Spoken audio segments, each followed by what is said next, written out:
So tonight we're going to read Mosiah chapter 9. Before I begin, I invite you to hit pause and say a prayer and ask for discernment so that you might get out of this what you're supposed to.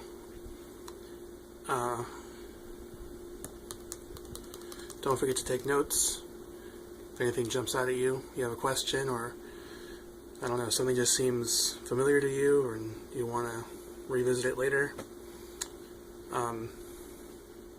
If you want your own copy of the Book of Mormon like this, physical copy, you can follow one of the links in the description to request one. If you'd rather get one from me, you can send me an email at thetruthaboutwaffles@gmail.com, and I will put my testimony on that blank page, or on the inside cover, or whatever. Somewhere I will put it. Beneath that link is another one where you can follow along online, or skip ahead or go back. There's another link, or another set of links beneath that, where you can download the Gospel Library app for your iOS, Android, or Windows device. And let's get started. So, there's a little heading before the chapter heading that I guess I'll read for you.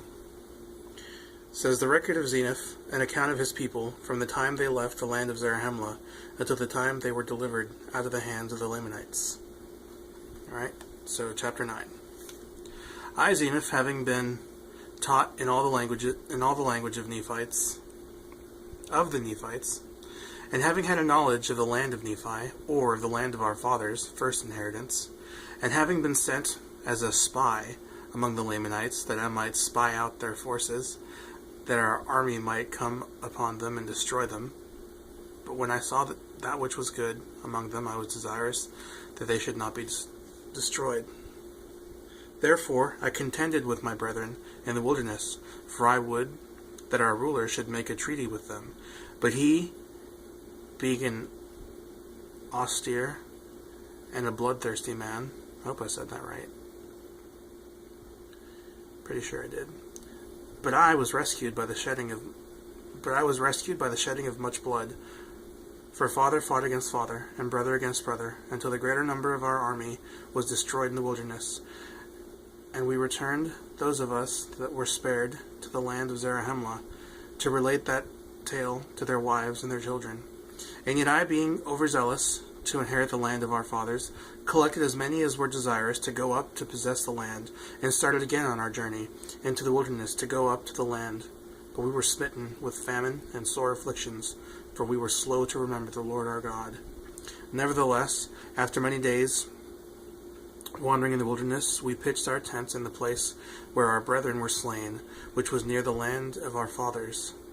And it came to pass that I went again with 4 of my men into the city, in unto the king, that I might know of the disposition of the king, and that I might know if I might go in with my people and possess the land in peace.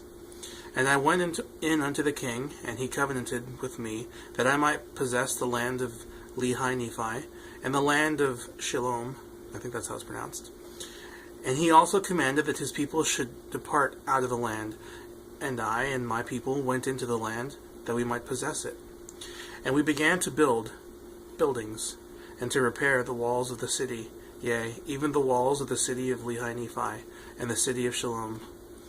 And we began to till the ground, yea, even with all manner of seeds, with seeds of corn, and of wheat, and of barley, and with knees, I don't know what knees are, N-E-A-S, not K-N-E-E-S, and with Sheam, I don't know what Sheam are either, and with seeds of all manner of fruits, and we did begin to multiply and prosper in the land.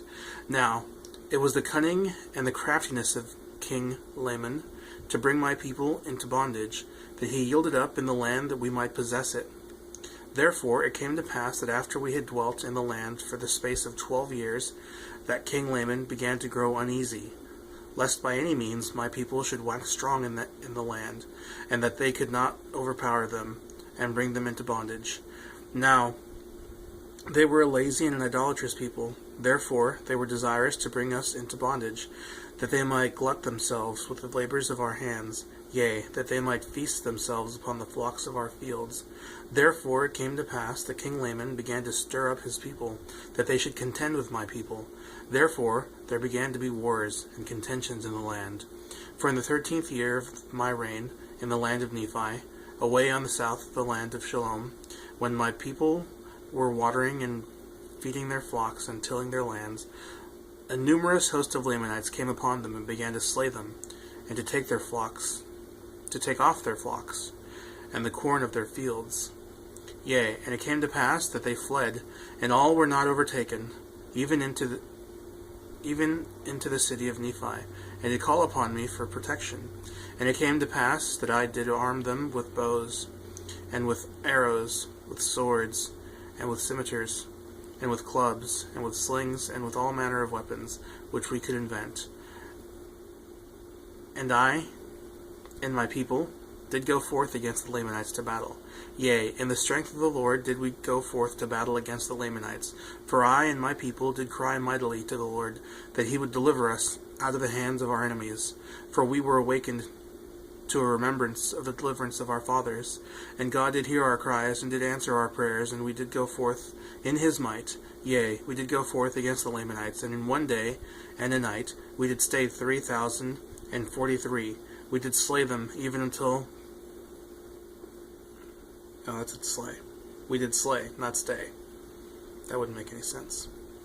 We had driven them out of our land, and I myself, with mine own hands, did help to bury their dead.